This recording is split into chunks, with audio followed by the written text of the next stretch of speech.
Alam niyo ba na mahilig ako sa massage? Nakikita niyo naman, meron akong massage chair. Oh, ayan, 'di ba? So, dahil mahilig ako sa massage at hindi nito kayang sakupin yung lahat na gusto kong masahihin, bumili ako nito sa TikTok ng BTT Multi-Head Professional Massage Instrument. So, 16 heads siya, yung pinaka-roller niya. So, kahit anong parte ng katawan mo, kayang-kaya masahihin niya, hindi katulad nito. Ang bili ko dito, 169,000 pero uma-up and down lang. Pero ito, napakasarap gamitin. Pakita ko sa inyo. May tatlong mode. F1, 2, and 3. Napakasarap sa likod.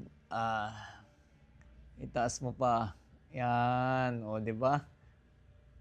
Lahat ng parte ng likod mo, sakop na sakop. Kahit pupunta sa tagiliran, sa likod, pero pinakamasarap yung baywang. Alright.